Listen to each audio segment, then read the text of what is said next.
Bismillahirrahmanirrahim. Radhiyallahu ankum wa qala radhiyallahu an. Sampai pada adab seorang istri terhadap suaminya dan sebaliknya.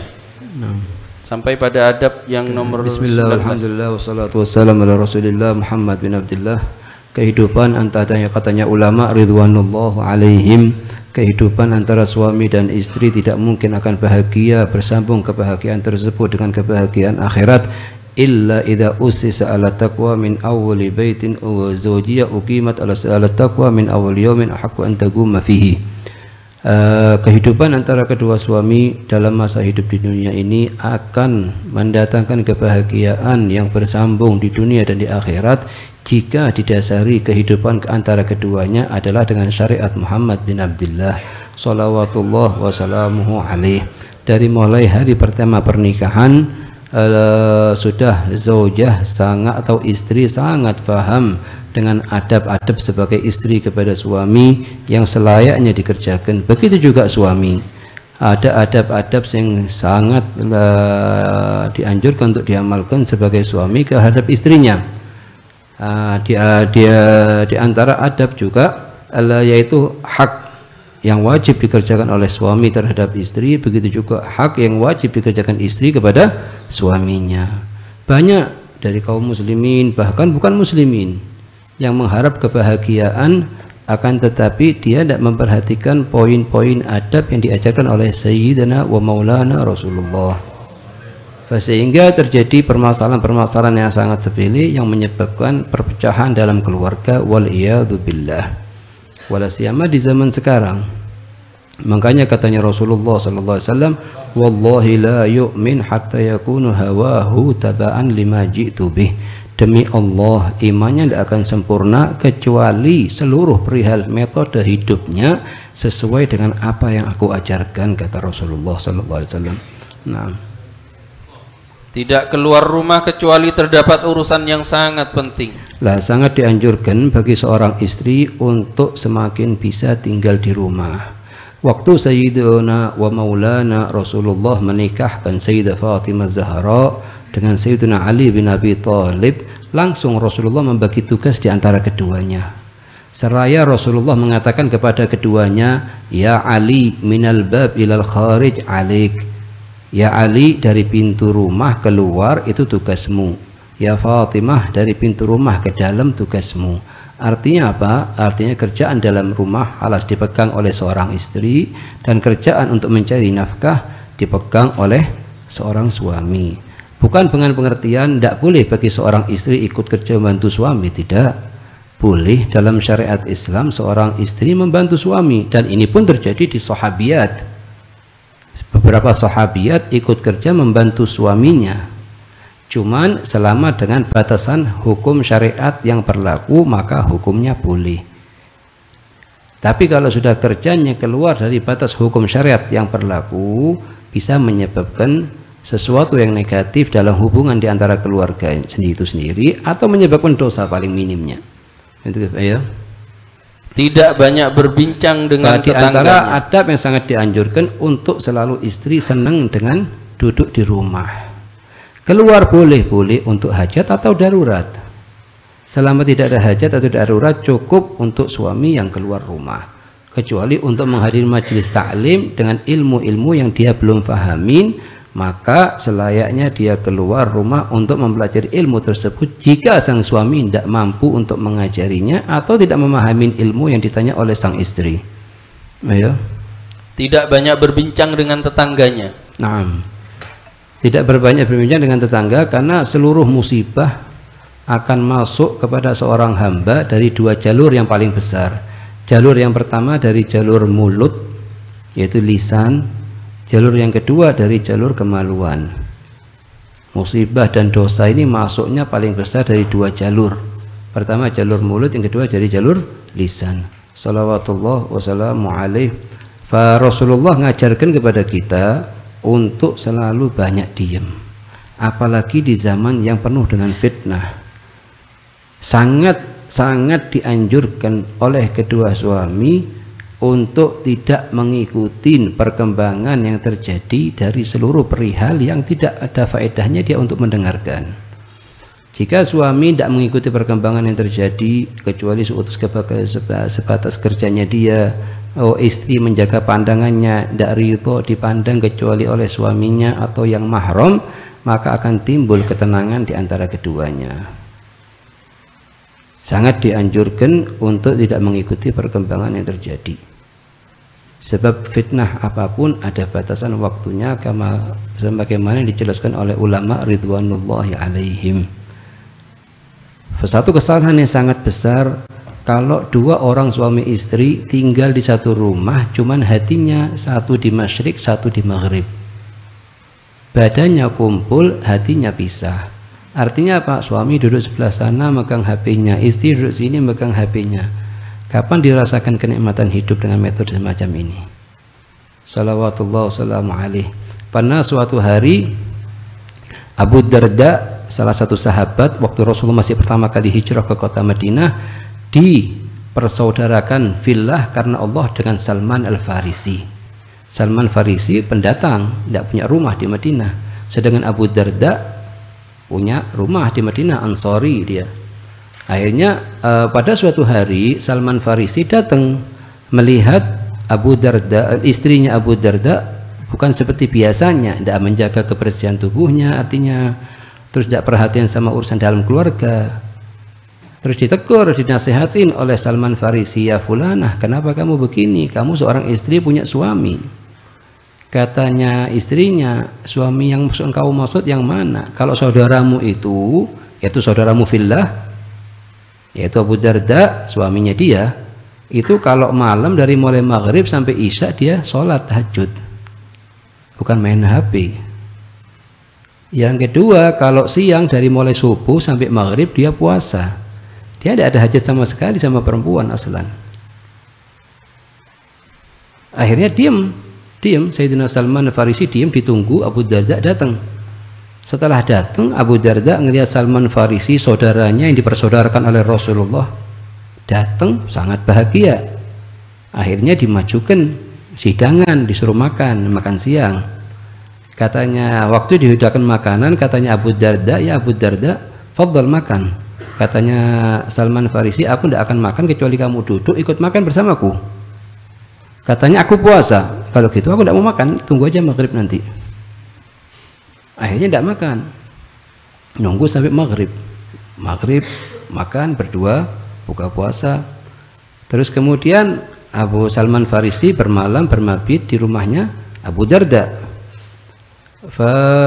Waktu dimulai adzan isya, sudah Abu Darda setelah sholat isya langsung mau sholat witirnya, tahajudnya dia sekian ratus ribu rakaat mau sholat. Sama Sayyidina Salman Farisi katanya, la, jangan, kembalilah kamu, tidurlah sama istrimu. Sudah, Abu Darda sedikit jengkel hatinya, balik masuk ke kamarnya, tidur sama istrinya. 1 jam keluar lagi Abu Darda. Katanya Salman Farisi, belum, kembali kamu, tidur lagi. Keluar lagi 1 jam lagi, belum, keluar lagi kamu, balik lagi sana tidur. Setelah sudah waktu sahar, sekarang bangunlah kamu, sholatlah. Pada pagi harinya Abu Darda kurang senang dengan tasarrufnya atau perbuatannya Salman Farisi kepada dirinya, sehingga dia mengadu kepada Rasulullah, ya Rasulullah, sesungguhnya Salman Farisi kemarin berbuat begini dan begitu kepadaku. Katanya apa? Katanya Rasulullah, ya Abu Darda, ya Aba Darda, inna Salman afqahu mink. Salman itu lebih ahli fikih, lebih alim daripada kamu, lebih ngerti daripada kamu. Ya Abu Darda, inna lillahi haq. Allah punya hak atas diri kamu. Wali zawjatika alaika haq. Istrimu punya hak untuk kamu. Wali syughlika, untuk kerjaannya kamu juga punya hak. Fa'ati likulli dhi haqqin haqqah. Ada waktunya masing-masing. Salawatullah wassalamu alaih mengajarkan kepada kita untuk mengasihkan hak setiap haknya masing-masing. Orang tua punya hak, istri kita punya hak, anak kita punya hak, pekerjaan kita punya hak. Fa'ati likulli dhi haqqin haqqah. Oleh karena itu, kalau satu orang pakai kaidah semacam ini, kejadian di sahabat ini adalah sebagai figur untuk kita umat Nabi Muhammad untuk mengikutinya.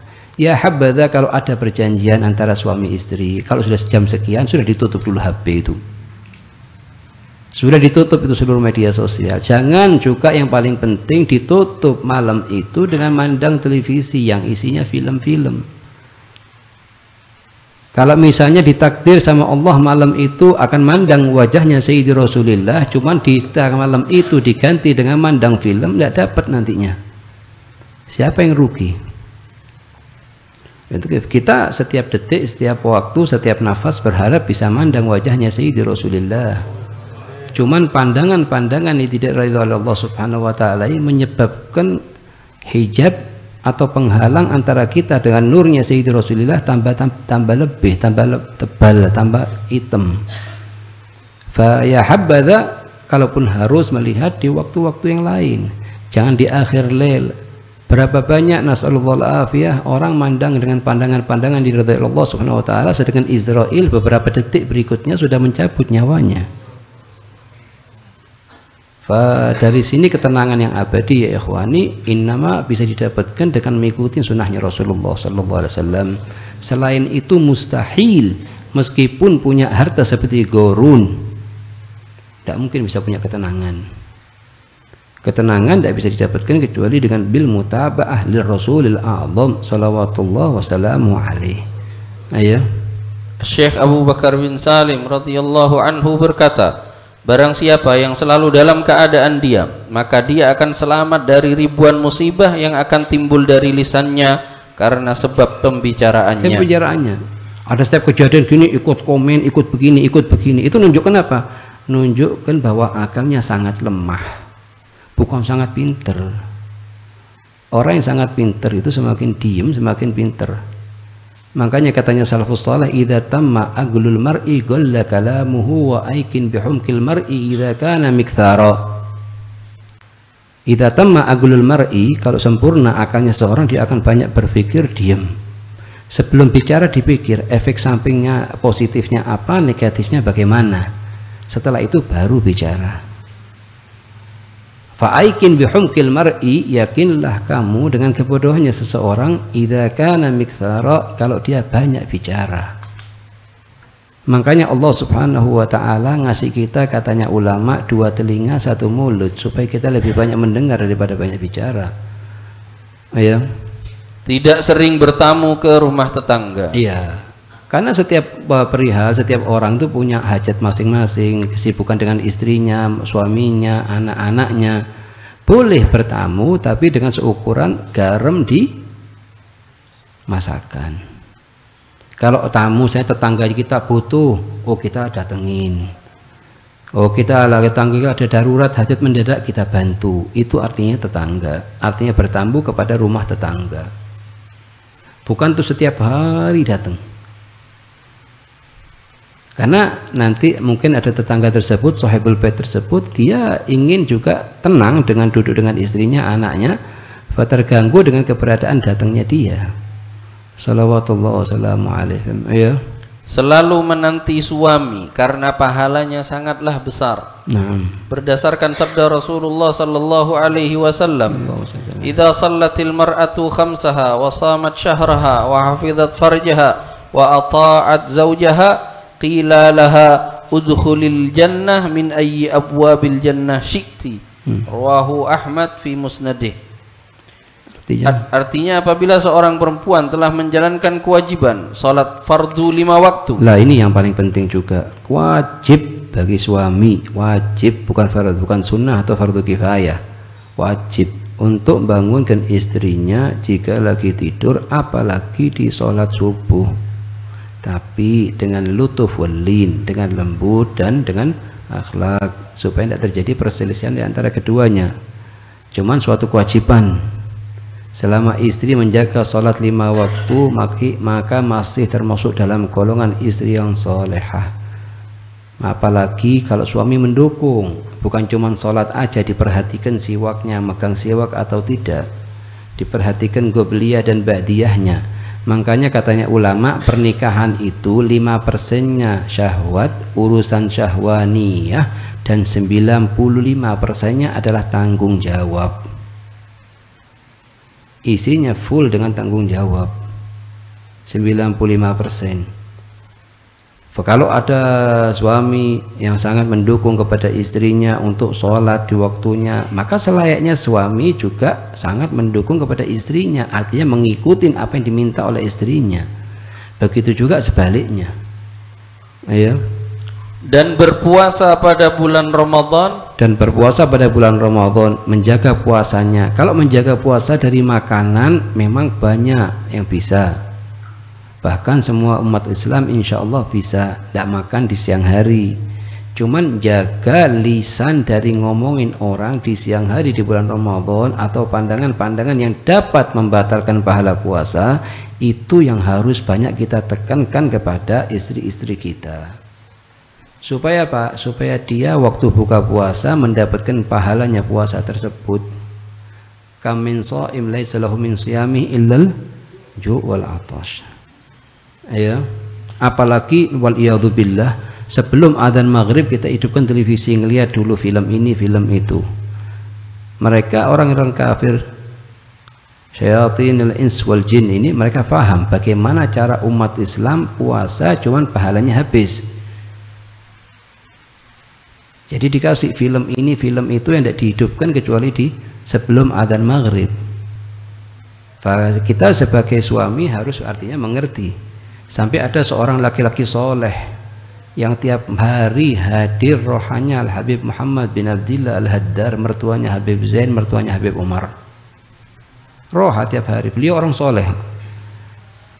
Di zaman dulu dipaksa oleh keluarganya untuk membelikan televisi. Waktu dulu televisi hitam putih, tidak ada televisi warna wala ini. Akhirnya karena dipaksaan kepada istri anaknya untuk membelikan televisi, dia ngumpulkan uang sampai terkumpul bisa beli televisi hitam putih waktu itu. Dan itu pun acaranya cuma sekian jam. Akhirnya dia sendiri sakit, qadarullah meninggal. Setelah meninggal, Habib Muhammad bin Abdillah Al-Haddar mimpikan dia dalam keadaan yang kurang baik. Ditanya, ya fulan, kenapa kamu dalam keadaan semacam ini sedangkan kamu orang yang saleh di masa hidupmu? Katanya, ya Habib Muhammad, sampaikan kepada keluargaku, mereka maksa aku untuk membelikan televisi. Setelah aku belikan, aku wafat. Setiap kali mereka melihat film-film yang tidak diridhai oleh Allah, azabnya masuk ke dalam liang kuburku. Akhirnya apa? Akhirnya Habib Muhammad bin Haddar bangun dari tidurnya nangis. Habib Muhammad kesian sama orang tersebut ini, karena orang soleh, dia datang tiap hari.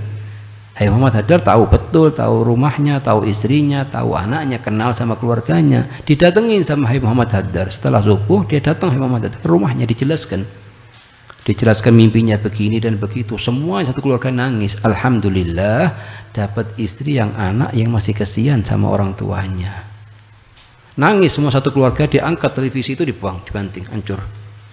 Katanya cukup orang tua kita usaha dari pagi, siang, sore, malam, meninggalkan harta untuk jadi harta warisan kita tiap hari hanya ngirimin dosa ke mereka. Waliyadzubillah, kita semua taubat ya Habib Muhammad, harus dibuang semuanya. Makanya katanya Al-Imam Hasan Al-Basri, syarrun nas lil mayyit ahluh wa auladuh yabkuna alaih wa la yakduna dainah. Orang yang paling buruk dari mayit itu adalah keluarganya dan anak-anaknya. Mayitnya hanya ditangisin, utangnya tidak dibayar. Ini sangat menyedihkan. Jadi kalau ada orang meninggal, yang pertama kali perlu ditanya oleh kepada istrinya atau kepada suaminya, apakah punya utang atau tidak. Kalau punya utang, usahakan dibayar sebelum dimakamkan. Ayo. Dan menjaga kemaluannya. Dan taat kepada suaminya. Dan menjaga kemaluannya artinya dia tidak menampakkan auratnya kepada selain yang dihalalkan oleh Allah untuk memandangnya, yaitu misalnya suaminya, orang tuanya, saudaranya. Itu apa ya? Maka akan dikatakan kepadanya pada hari kiamat, masuklah kamu ke dalam surga dari pintu-pintu surga manapun yang kamu inginkan. Ini penghormatan kepada istri yang salehah. yang terkumpul dalam dirinya 4 sifat tadi tersebut. Allah ngasih penghormatan, masuklah kamu dari pintu mana? Ikromiyah. Orang mau tidak mau masuk dari satu pintu, dan mungkin masuk dari semua pintu. Cuman dibuka semua pintu sebagai tanda penghormatan untuk istri yang salehah tersebut. Bedanya antara istri yang ngikutin manhaj Muhammad bin Abdullah dengan yang tidak ngikutin manhaj Muhammad bin Abdullah hanya ngelawan hawa nafsu. Satu bas musibahnya. Kalau ini satu bisa dihilangkan, hilang sudah penyakit semuanya. Ini ngelawan hawa nafsu. Rasulullah mengatakan boleh maju, tidak boleh mundur. Nah ya. 5. Menjaga diri dan harta suami ketika suami sedang tidak bersamanya atau sedang keluar rumah. 6. Selalu berusaha untuk menyenangkan hati suami agar dirinya termasuk golongan perempuan yang paling baik. Nah, karena menjaga hati seorang suami itu semata-mata karena Allah. Dia tidak bakal dapat pujian. Mungkin orang bisa mudah nyari perhatian temannya, nyari perhatian saudaranya, nyari perhatian kerabatnya, akan mencintainya, akan menghargainya. Cuman sulit untuk mengambil perhatian dan kasih sayang dari suami istri. Kenapa? Karena perbuatan tersebut khalis liwajillah, karena Allah semata-mata. Kalau orang akan masukkan sedikit dari bagian hawa nafsu, dipuji dan lain-lain, maka dia semangat untuk mengerjakan. Tapi kalau untuk abahnya sendiri, ibunya sendiri, suami istri, antara suami ke istri, istri ke suami, itu karena Allah semata-mata.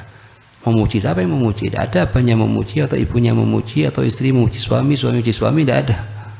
Makanya semua karena Allah berat bagi nafsu.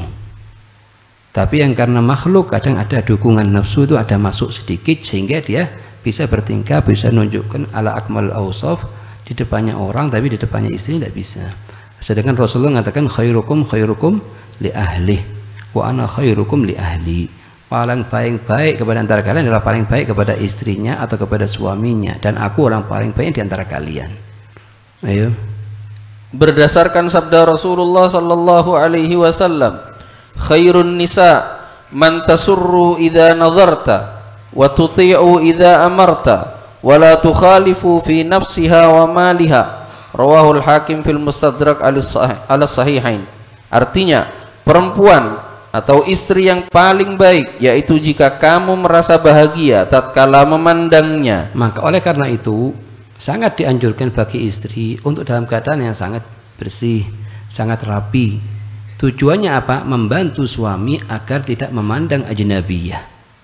Begitu juga suami tatkala menghadap kepada istrinya dalam keadaan yang sangat bersih, agar sang istri tidak ada kepikiran untuk memandang ajnabi. Makanya katanya Sayyidina Abdullah bin Abbas, habrul ummah, ponakannya Rasulullah, sampai dijuluki habrul ummah wa turjumanil Quran. Apa katanya beliau? Ana uhib atazayyan li zaujati kama uhib atahiyya tatazayyan li. Aku suka berhias di depan istriku sebagaimana aku suka dia berhias di depanku. Tujuan dari kedua ini adalah menutup pintu syaitan madakhil iblis al-mal'un.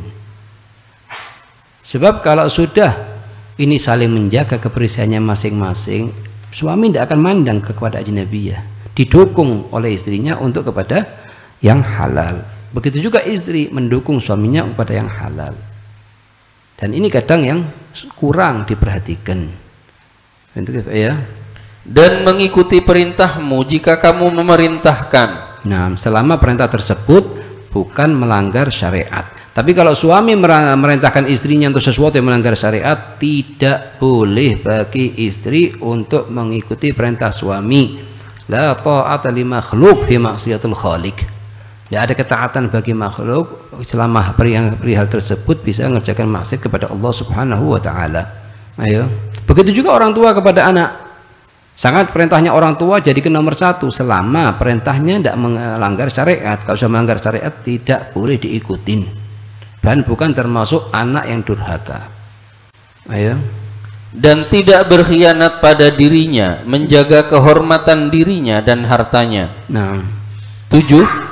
Tidak keluar rumah kecuali dengan izin suami. Sebelum keluar rumah izin kepada suaminya. Bukan ngasih kabar. Ada bedanya antara minta izin dengan mengingkari kabar.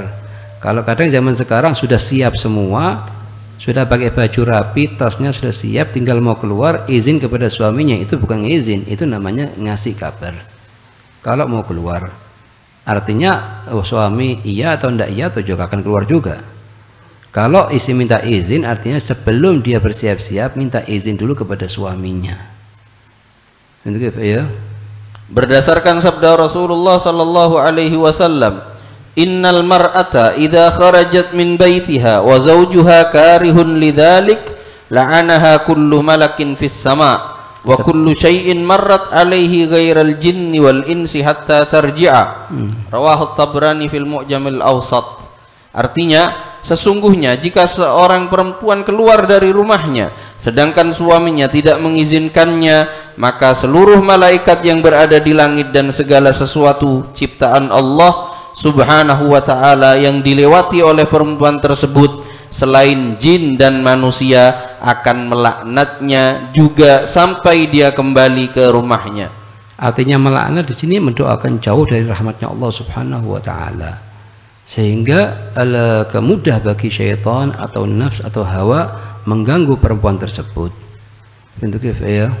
8. Tidak berkenalan dengan teman-teman suaminya atau memandang lelaki ajnabi tanpa sebab yang dibenarkan oleh syariat. Tanpa syariat. Lain hanya kalau dengan dibenarkan oleh syariat. Misalnya karena untuk dia ikut bantu kerja dan sebatas kerja tanpa melewati batas hukum syariat, tidak masalah. Lain hanya kalau tanpa urusan tersebut, hanya pas gurau begitu aja, la yalik. Sayyidah Fatimah Zahra saking menjaga dirinya, waktu beliau wafat minta dimakamkannya di malam hari, akan satupun yang mandang jenazahnya, sampai diberikan penutup di atasnya. Pernah suatu hari Rasulullah SAW nanya kepada Sayyidina Ali bin Abi Thalib, ya Ali, perempuan manakah yang paling mulia?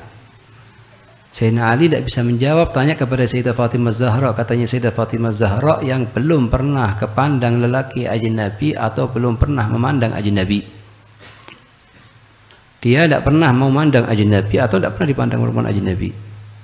Akhirnya Sayyidina Ali hari kedua datang kepada Rasulullah, ngabarkan. Katanya Rasulullah, la'allaka istafatta min ibnati Fatimah. Yakin kamu ini tanya kepada Fatimah ya Ali? Naam, betul ya Rasulullah. Wahakadha, katanya Rasulullah, memang begitu keadaannya. Artinya bukan terus kita diam di rumah, ndak boleh perempuan keluar selama dalam batas hukum syariat. Yang kalau dilarang itu kalau sudah keluar dari hukum batas syariat itu diharamkan oleh syariat. Nasallallahu lana wa lakum at-taufiq. Allah yaj'al jam'an hadha jam'an marhuma wa tafarruqan tafarruqan ma'suma wa la tajillahu ma fina wa la minna wa la ma'ana syaqiyan wa la mahruma. Allah yubarik fil hadirin, Allah yubarik fi zawjatihim, Allah yaj'al mutahabin fima bainahum muta'alifin mutarahimin muta'awinin ala nashri syariat Rasulillah wa la iqamat sunnati Rasulillah ala hadhihi niyyah kulliyah salihah jami'ah syamilah li khairat ad-dunya wal akhirah. Bisirril Fatihah.